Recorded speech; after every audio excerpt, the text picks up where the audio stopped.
Gracias, Padre, te damos por este maravilloso día. Gracias porque hemos pasado unos tiempos hermosos de Semana Santa, porque tú te has manifestado en nuestras vidas. Hemos visto tu manifestación poderosa, Señor. Sabemos que en estos tiempos estamos todos más sensibles recordando el sacrificio que tú hiciste en la cruz, pero sobre todo, esa vida de santidad que llevaste para dar cada gota de tu sangre, para que nosotros fuéramos limpios por esa sangre. Y ahora, en la resurrección, Padre, tenemos esa promesa que nosotros, así como estuvimos crucificados juntamente y estamos crucificados en la carne contigo, pero tú ya no estás ahí. Ahora estás resucitado, has resucitado. Y esa es nuestra esperanza, esa es la promesa a la cual nos aferramos. Gracias, gracias Señor, gracias Padre, gracias Jesús, gracias Espíritu Santo. Te pedimos que abras nuestra mente y nuestro corazón para comprender esas profundidades en las cuales tú te deleitas, que nosotros podamos comprender la gran dimensión de tu amor y de tu misericordia. Gracias, Padre, en el nombre de Jesús, amén. Bueno, vamos a iniciar ahora con una introducción del libro de Efesios.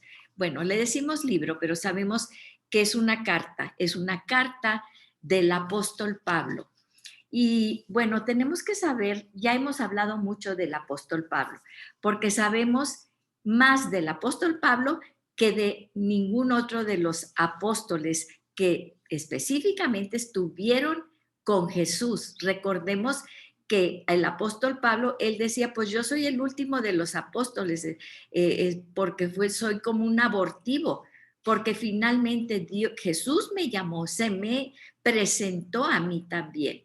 ¿Sí? ¿Y por qué sabemos, obviamente, que es el más importante de todos los apóstoles en cuanto a la escritura? ¿Verdad? Era un gran escritor el apóstol Pablo. No estoy diciendo que era más grande que algún otro de los apóstoles. En cuanto a la escritura en el Nuevo Testamento, sabemos que Jesús permea a través del Antiguo, del Nuevo Testamento. Él es el centro de nuestra historia pasada, presente y futura. ¿Sí?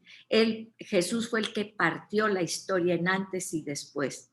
Pero también sabemos que las cartas del apóstol Pablo han tenido una gran influencia histórica en la iglesia. ¿Sí? ¿Por qué? Porque él habló del divorcio, él habló de muchas cosas que provocaron grandes cismas. Recuerden que en un tiempo había varios papas, en un tiempo Enrique VIII que se separó de la iglesia por la cuestión del divorcio, etcétera, ¿sí? Entonces, y también, segundo, sabemos que prácticamente él fue el que llevó el evangelio a todo lo que era el mundo conocido. En ese entonces sabemos que el mar Mediterráneo, ¿qué quiere decir Mediterráneo? Aquí lo vemos, el mar Mediterráneo, ¿verdad? Aquí lo estamos viendo. Este es el mar Mediterráneo, aquí. Y todo esto era el imperio romano, todo alrededor. Ellos pensaban que aquí era el ombligo del mundo prácticamente. Y fíjense, era Europa, Asia Menor, todo esto, Arabia, todas estas partes eran tocadas, habían sido conquistadas por el imperio romano.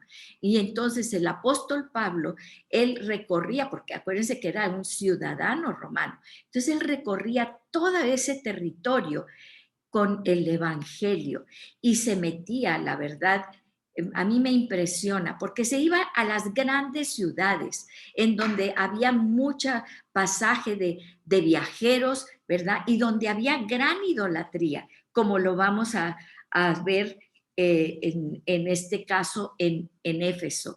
Su estrategia, ¿cuál era? Ya lo vimos, plantar comunidades del reino, ¿sí? Cristocéntricas, el Mesías ha llegado, el cielo y la tierra se han juntado, ¿sí? En cada ciudad estratégica. Dejaba ahí compañeros que seguían con la obra de la iglesia y luego iba a otro lugar y a otro lugar y a otro lugar para poder ir plantando estas congregaciones. Porque vámonos un poquito atrás, ¿sí? Un poquito atrás, porque vemos que Jesús estuvo en el área de todo lo que era Galilea, o sea, todo lo que era dentro del Imperio Romano, porque estaba dentro del Imperio Romano, pero lo que era el pueblo o lo que era Israel, ¿sí? La parte de abajo Judá, la parte de arriba Israel, porque se había dividido el reino. Pero ¿dónde predicaba Jesús? Él no salió de esa área, ¿sí? Sin embargo, Jesús predicaba en sus iglesias, en sus templos. Jesús era judío. ¿A dónde predicaba?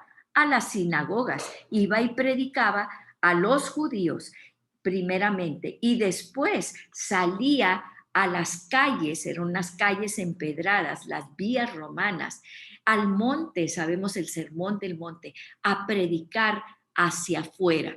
Y ese mismo patrón lo vemos precisamente en Efesios. Vamos a ver cómo esa esencia con la cual el Señor predicaba, primero hacia adentro, en las sinagogas, a su comunidad de creyentes, por decirlo así, bueno, creyentes porque creían que en el Mesías, eran judíos que estaban esperando al Mesías y muchos de ellos se convirtieron, ¿sí? Entonces, fíjense, vemos aquí, por ejemplo, también que cuando Jesús empieza a predicar, ¿qué es lo que dice? Él dice en Mateo 4:17, cuando inicia su ministerio, ¿qué es lo que dice? Y desde entonces Jesús comenzó a predicar y a decir, arrepentíos. Desde entonces quiere decir que él siempre predicó lo mismo, ¿sí? Obviamente, él ampliaba todo lo que era el reino, él hablaba del reino, pero su predicación siempre era la misma. Desde entonces y consecuentemente, ¿verdad? Es lo que está diciendo la palabra en Mateo 4:17, él comenzó a predicar y a decir, arrepentíos porque el reino de los cielos se ha acercado. Esta palabra a mí me gusta mucho en la versión inglés porque en inglés porque dice el reino de los cielos está a la mano, ¿sí? Y cuando nosotros usamos esta expresión a la mano es que solamente tienes que extender la mano y tomarlo. Y precisamente este acercado en la palabra griega original es enguizo, enguizo. Y este enguizo es aproximar una cosa a la otra y unirlas. ¿De qué estaba hablando Jesús? Que el reino de los cielos se había acercado y se había unido a la tierra, ¿sí? Ya estamos aquí. Él trajo el reino de los cielos. Por eso él predica acerca del reino, ¿sí? Sin embargo, pues Jesús trajo el reino, pero ¿qué es lo que sucedió? Jesús es crucificado y ahora lo vemos, lo hemos visto en estos días de Semana Santa. Jesús es crucificado, él tenía que ser crucificado y muchas veces solamente nuestra mente se fija en la crucifixión de Jesús como su máxima entrega, porque entregó su vida. Pero lo más importante es esto, él vivió toda una vida desde que nació, tuvo que nacer como hombre, de una mujer como María, pero ese era su lado humano, completamente humano. Tuvo que sufrir un parto normal, tuvo que pasar por todo lo que tiene que pasar un bebé en crecimiento. Y en todo ese tiempo, él sabiendo que era el Hijo de Dios, permaneció en obediencia al Padre. Todo eso lo hizo para llegar al punto de poder entregar en esa tarde su vida y dar su sangre por nosotros, la sangre que no cubre nuestros pecados, esa sangre que había sido representada durante tantos años con tantos sacrificios que Dios había dicho, le había dicho a Moisés: vas a hacer sacrificios en Levítico, vas a hacer sacrificios de esto, vas a hacer sacrificios del otro, vas a rociar la sangre de los sacrificios de esos animales inocentes que van a pagar por los pecados del pueblo, los vas a rociar en el asiento de la misericordia que estaba en el templo, en el tabernáculo primeramente durante los 40 años que estuvieron ahí y después en el templo que estuvo en Jerusalén. Esa sangre de los corderos, esa sangre de esos animales inocentes no podían limpiarnos, solamente cubrían nuestro pecado para que la santidad de Dios no nos fulminara y pudiéramos acercarnos a Él cubiertos con esa sangre de esos corderos que solamente cubrían nuestros pecados. Pero, cuando Jesús muere en la cruz y da esa sangre era una sangre perfecta, era una sangre limpia, que no cubrió nuestro pecado, lo limpió, nos convirtió en hijos de Dios, porque ahora habíamos regresado al Padre en esa comunión íntima que Él anhelaba. Y entonces vemos cómo Jesús, al dar su sangre, esa sangre, dice la palabra, que fue vertida arriba en el trono de gracia del Señor. Y Dios estuvo satisfecho. Todos esos sacrificios que el pueblo había hecho durante tantos años, año tras año, cada vez que pecaban, iban y hacían un sacrificio, no habían satisfecho la ira de Dios, sí, la justicia de Dios, porque era una sangre que no podía satisfacer la justicia de Dios. Pero la sangre de Cristo satisfizo la ira y la justicia de Dios. Y toda esa ira que iba a caer sobre nosotros cayó sobre Jesús. Y ese es el sacrificio de Jesús en la cruz. Mucha gente fue crucificada durante el Imperio Romano. Dice la historia que en una ocasión hubo una rebelión y crucificaron 5,000 hombres en el Imperio Romano.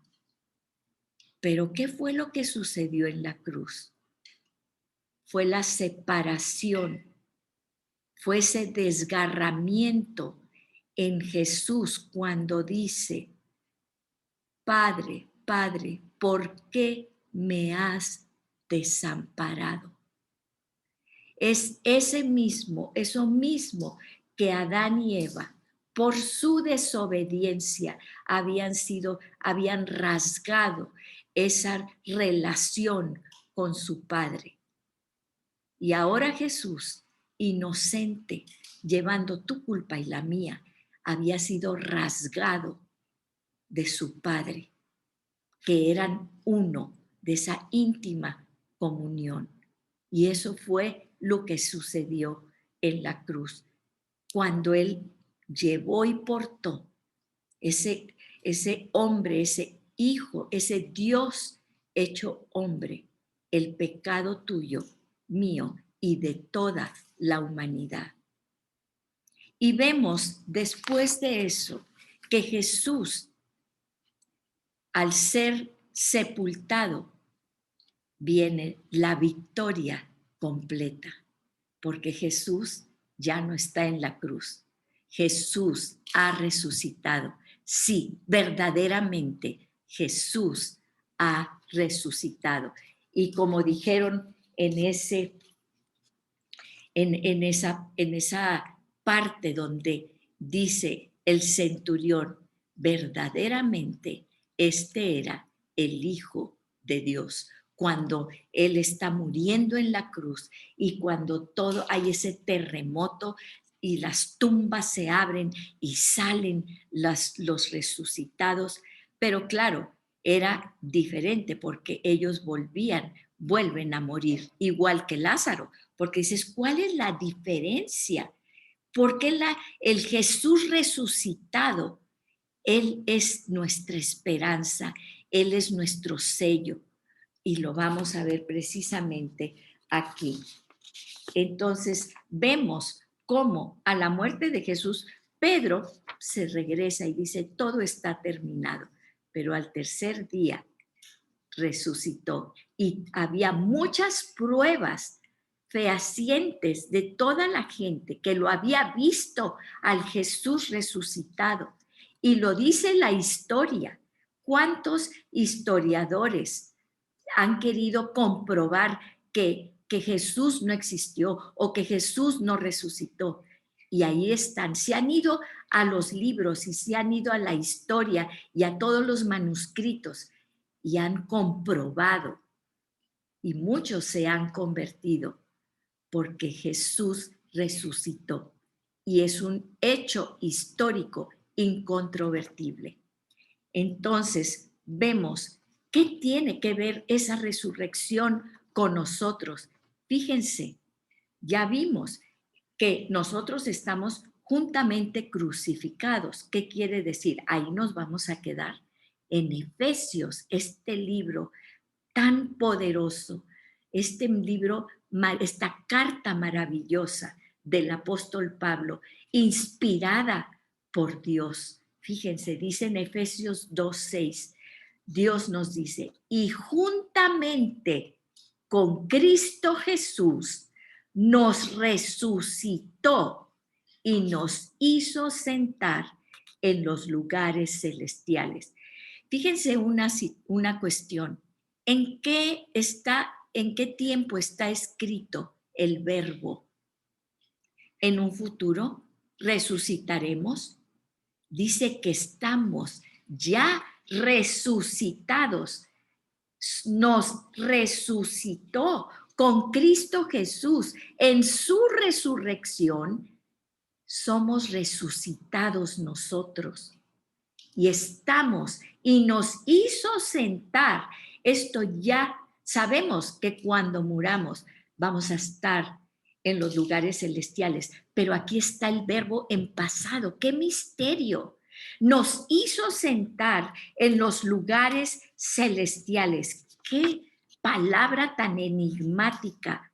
¿Qué palabra nos es dada tan poderosa en esta carta a los Efesios? Pero tendremos que entenderla y tomarla para hacerla una realidad. Y vemos que la carta a los Efesios básicamente, está dividida en dos partes, ¿sí?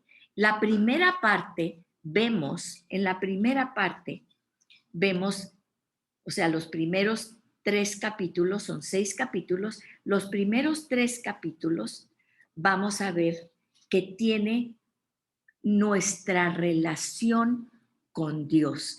¿Quiénes somos? Nuestra identidad. Necesitamos esta identidad en este mundo que ya no tiene ni idea las personas quiénes son, ¿sí? La identidad nuestra en Cristo con Dios, nuestra relación con Dios.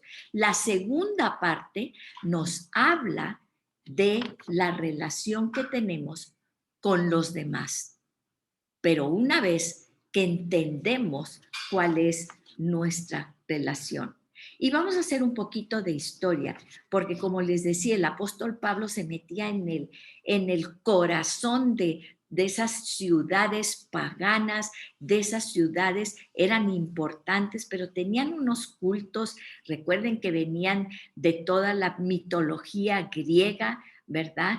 De todo esto de de los romanos, que lo único que habían hecho era cambiarles los nombres a los dioses y las diosas de los griegos y ponerles nombres griegos. Sí, Éfeso era una ciudad muy importante de la antigua Grecia. Ahorita ya no está en Grecia, ahorita está en Turquía, pero en ese entonces formaba parte de Grecia, ¿sí? Y era un puerto en donde llegaban viajeros, fíjense de dónde, de Persia, de Egipto, de Grecia y de Roma. Y de hecho, era la ciudad más importante después de Roma. Sabemos que Roma era la capital, pero en realidad, en cuanto a cuestión económica, en cuanto a todo lo que se movía allí, Éfeso era la ciudad más importante, ¿sí? Actualmente está en ruinas, solamente podemos ver sus ruinas. Y tenía, imagínense, tenía un teatro, podemos ir a ver las ruinas, y tenía un teatro con una capacidad para 24,000 espectadores. ¿Pueden imaginarse eso? Un teatro que albergaba 24,000 espectadores. Imagínense la importancia de esta ciudad. Y un enorme templo pagano que medía 420 por 240 pies y estaba dedicado a la diosa Artemisa. Yo ya les mostré una imagen en alguna de las otras clases, ¿verdad? Porque nos hemos encontrado figuras, era muy, en aquel entonces hacían estatuillas, hacían estatuas de las diosas. Y entonces vamos a leer acerca de esto en Hechos, que de hecho el apóstol Pablo se mete en muchos problemas porque tenían un muy buen comercio ahí con las estatuas de Artemisa, la diosa Artemisa, ¿verdad? Y este templo se consideraba una de las 7 maravillas del mundo.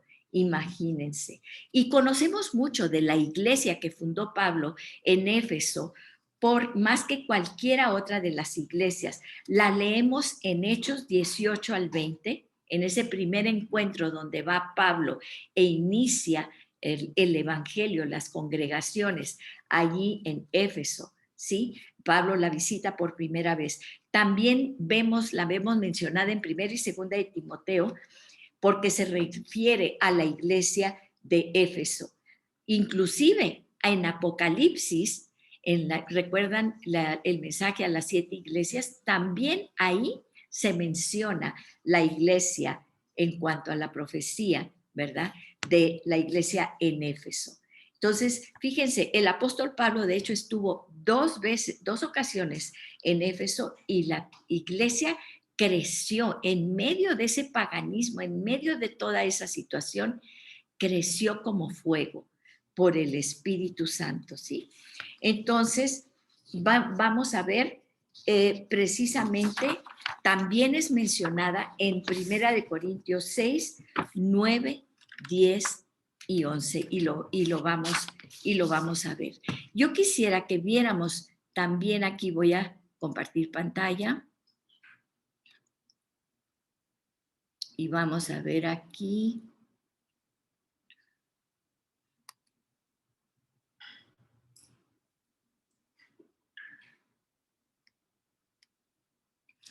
Aquí estamos. Fíjense, vamos a ver temas tan impresionantes y tan importantes.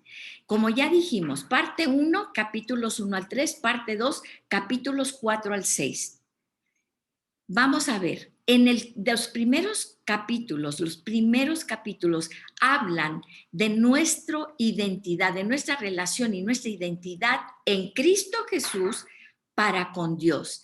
Entonces, lo más importante, las 2 palabras más importantes en estos capítulos que vamos a estar subrayando, propósito y poder.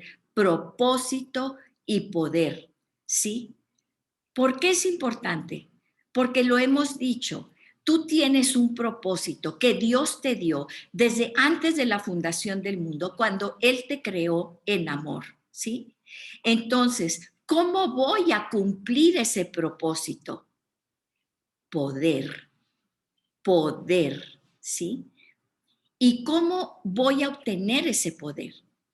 Todo viene de la relación con Dios, mi relación con Dios, porque Dios provee para mí una salvación personal. ¿Sí? Yo no puedo ser salvo porque mis papás son pastores, porque son muy buenas gentes, porque ellos comparten. Es una salvación personal, ¿sí? Y aquí nos dice claramente por quién somos salvos. Y fíjense cómo en las cartas del apóstol Pablo es algo repetitivo. ¿Por qué? Porque él venía de todo lo que era la ley de los judíos, en el cual ellos tenían ritos, ellos tenían muchos sacrificios que hacían y ritos que hacían, pero la salvación no viene por eso. ¿Recuerdan cuando él dice, todo eso tuve que quitarlo? Porque la única salvación es la salvación verdadera y es una persona, es Jesús. Aquí nos dice en estos primeros capítulos por quién somos salvos, ¿sí? Nos habla del perdón, la justificación y la liberación. Fíjense, muchas veces decimos, la salvación, ¿qué es? Pues es un momento en el que yo hago una oración y ya soy salva. Y eso es todo lo que tengo que hacer. No, la salvación es mucho más que eso. Por eso es lo mismo que vemos en Jesús. Él pudo derramar esa sangre en la cruz del Calvario, pero fue un proceso que él tuvo que llevar desde que nació en santidad para poder permanecer en santidad y que su sangre no se contaminara y pudiera darla por ti y por mí. Y no se quedó allí. Ahorita vamos a ver. No se quedó en la cruz. La salvación inició desde antes de la fundación del mundo, cuando el Padre y el Hijo se pusieron de acuerdo, hicieron un pacto y Jesús dijo, yo iré a salvar a la humanidad. Desde ahí empieza la salvación. Entonces, fíjense, inicia con el perdón de nuestros pecados. Por lo tanto, siendo perdonados, somos justificados. Ahora somos justificados, ya somos justos, ya estamos liberados de la cárcel. Y eso es lo que pasa con la liberación. Al ser justificado tú, acabo de leer y he estado leyendo algunos casos de gente que ha sido convicta injustamente y han pasado 20, 30, 40 años en la cárcel y se han revisado sus casos y los han liberado y les han dicho, lo sentimos mucho. Imagínense, después de 40 años en la cárcel, es decir, lo sentimos mucho. Pero esa gente sale y dice, lo único que quería era ser reivindicado, reivindicado. Yo no cometí eso que me imputaban, ¿sí? Esa es la libertad que ellos tienen. La libertad no es salir fuera de una cárcel, es ser reivindicados como justos cuando habían sido falsamente incriminados. Pues esa es nuestra liberación, que ya nuestros pecados fueron pagados. Cuando tú pagas una deuda, ¿cómo te sientes cuando tienes una deuda inmensa con el banco, impagable, no sabes qué vas a hacer? Y el día que vas y pagas el último centavo, ¿cómo te sientes? Esa es nuestra liberación. Y eso es nada más, imagínense, en la cuestión económica, monetaria, ¿sí? Imagínense cuando nosotros, por medio del perdón de Dios, que nos justifica, salimos libres, ya no somos culpables. ¿sí? ¿Y por qué es esto? Nos muestra simplemente por la soberanía de Dios, por el puro afecto de su voluntad, porque Él lo decidió por amor por ti y por mí. Y nos dice que ahora somos parte de una familia que es el cuerpo de Cristo. Eso es lo que vamos a ver en los capítulos, los primeros 3 capítulos. Nos movemos a la segunda parte, los capítulos 4 al 6, ¿sí? Aquí, fíjense, el propósito que tenemos con el poder que nos es dado, ahora vamos a caminar en una batalla, pero la victoria es nuestra, ¿sí? Ahora nos muestra cómo vamos a caminar para llevar a cabo ese propósito que Dios ya nos dio. Relación con Dios, Él nos va a decir cuál es nuestra relación, cómo nos vamos a relacionar con los demás. Porque la relación que tenemos en el reino no es la relación que tenemos en el mundo, lo que el mundo nos dice, ¿sí? Si te hicieron algo, contesta, véngate, tienes que responder. Lo que nosotros, nuestra relación con los demás va a ser manifestada a través de lo que Dios nos dice en Efesios. Qué difícil, porque vienen unas situaciones muy difíciles en nuestra relación con otros, pero somos libres precisamente para poderla llevar a cabo. La salvación de los otros. Estamos mostrándole la salvación que nosotros tenemos a los demás. Nosotros no los podemos salvar, solamente podemos hacer que ellos vean en nosotros el fruto de nuestra salvación. Acá vimos por quién somos salvos, pero acá vamos a ver para qué somos salvos. Es nuevamente tomamos del propósito y de nuestro caminar.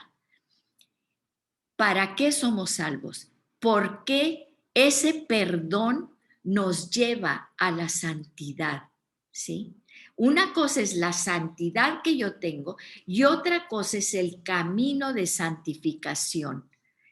Somos libres. ¿Cuál es mi respuesta ante Dios por esa liberación? ¿Cuál es mi respuesta al decir soy libre? ¿Sí? La soberanía de Dios que me escogió con un propósito, pero la responsabilidad humana en nuestro libre albedrío. ¿Sí? Uno es dentro del cuerpo de Cristo y otro es nuestro caminar fuera del cuerpo de Cristo. Y entonces vemos también, fíjense, esto es muy, muy importante, porque esto es lo que Efesios nos dice. Fíjense muy bien. Y esto es un concepto que muchas veces no tenemos claro, ¿sí? En Romanos 8:17 dice esto: y si hijos, también herederos, o sea, ya somos justificados, nos da la potestad de ser llamados hijos de Dios. Y si hijos, también herederos, herederos de Dios y coherederos con Cristo. Pero hay una cuestión aquí. Si en verdad padecemos con Él, y muchas veces decimos, somos herederos de Dios, somos coherederos con Cristo, pero nos falta la segunda parte de Efesios. Nos falta, si en verdad padecemos con Él, si en verdad padecemos con Él. ¿Cuál es la finalidad? ¿Por qué tenemos que padecer? Íbamos también, ya somos herederos, somos coherederos con Cristo, estamos sentados en los lugares celestiales. ¿Por qué esto? ¿Por qué tenemos que padecer con Él? A fin de que también seamos glorificados con Él. Fíjense bien en esto. ¿Por qué? Porque esto que vemos que nos lleva a la cruz de Cristo es lo que Jesús siempre predicó, arrepentimiento. ¿Y qué es arrepentimiento? Ver nuestra verdadera condición, nuestra separación tan lejos de un Dios santo que nos ama y no poderlo alcanzar por nuestras fuerzas, arrepentirnos y somos justificados, perdonados y justificados y llegamos a la cruz de Cristo y aquí estamos crucificados con Él. Y aquí se acabó todo. Hasta aquí llegamos. Muchas veces, si ustedes se dan cuenta, estamos nuevamente llegando a la cruz, nuevamente llegando a la cruz, nuevamente nos arrepentimos, somos justificados y llegamos a la cruz, pero no entendemos que esa sangre nos limpió y que después de la cruz, que ya no está Jesús en la cruz, crucificado, ha resucitado. Y nosotros no hemos resucitado con Él. Necesitamos entender que aquí, en este proceso, dice la palabra, aquí, después de la cruz, es donde vamos a ser los herederos de Dios, coherederos con Cristo. Por eso, en este camino, que todavía somos carne, que tenemos huesitos, que tenemos anhelos, que tenemos esta carnita que nos lleva a las cosas que nos separan a Dios, este caminar, cada paso, Jesús dice, yo soy el camino. ¿Para qué? Para la glorificación. Vamos a ser glorificados. Aquí lo dice, a fin de que también seamos glorificados con Él. ¿Cómo va a ser nuestro cuerpo glorificado? No sabemos, no lo entendemos. Es más allá de nuestra concepción.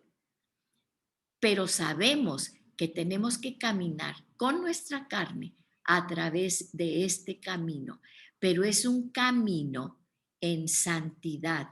¿Cómo vamos a caminar en santidad? Si cada rato peco, si cada rato estoy allí, en esa lucha, como decía el apóstol Pablo, lo que quiero hacer no lo hago y lo que no quiero hacer lo hago. Si es un camino en santidad, ¿quién nos va a llevar en ese camino de santidad? El Espíritu Santo. Ni tú ni yo lo podemos hacer.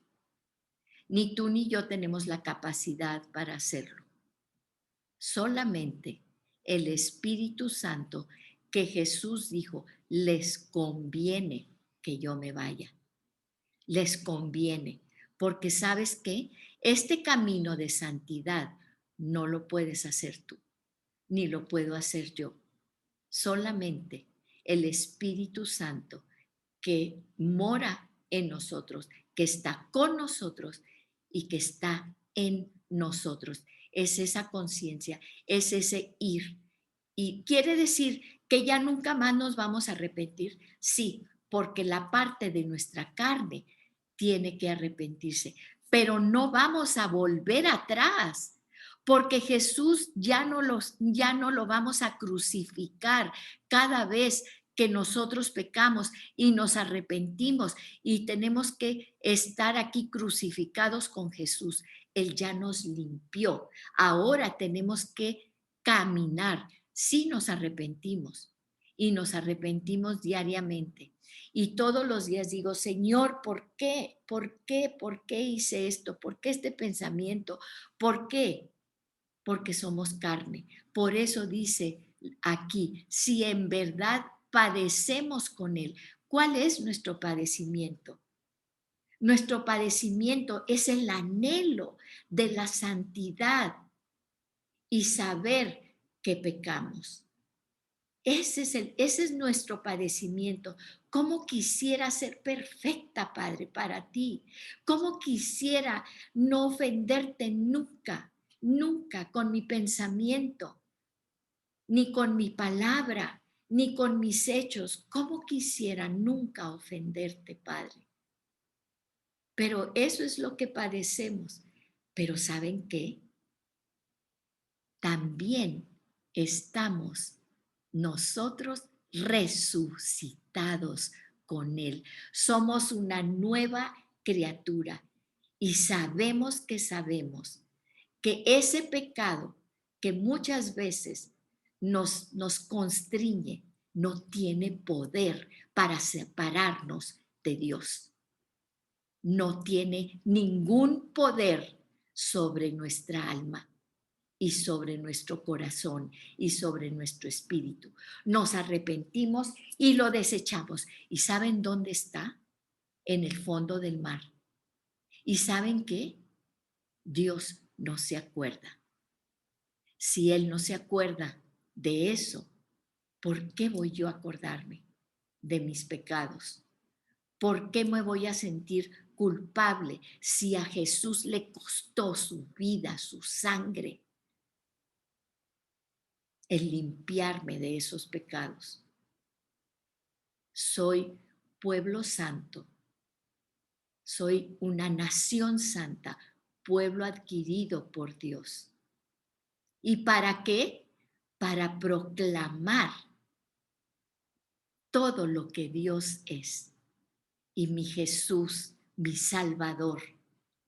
Y que yo voy a decirte, ¿quieres caminar? ¿Quieres esta glorificación? No es un momento emocional, es un camino de santidad en el Espíritu Santo que mora en nosotros. Y dice la palabra de Dios que somos a fin de que también seamos glorificados con Él, porque somos portadores de la gloria de Dios. Así como somos tan indignos, tan poca cosa, somos portadores, porque Dios nos dio un lugar en los lugares celestiales y estamos sentados. Ya lo hizo, ya lo hizo. Estamos sentados en los lugares celestiales. Y muchas veces yo quiero que sepas y que pienses en este momento, ya cruzaste, ya pasaste en este arrepentimiento.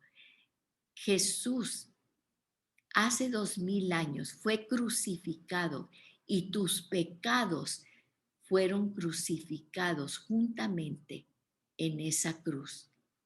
Pero ahora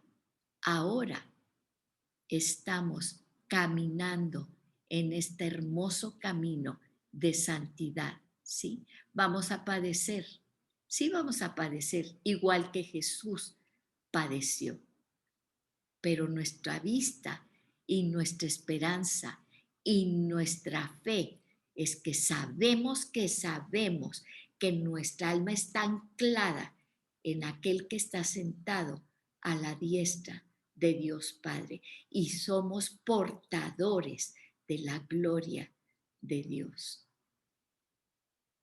Abre tu corazón y dile, sí, Señor, creo, pongo toda mi vida en ti, pongo toda mi fe en ti. Sé que solo estoy empezando en este camino de santidad. Pero si no estás ahí en ese camino, redirige tus pasos, porque vamos a la glorificación. Y sí tenemos que arrepentirnos. Muéstranos cada día, Señor, porque no queremos desviarnos ni un paso de este camino de santificación. Gracias, Señor, en el nombre poderoso de Jesús. Amén y amén.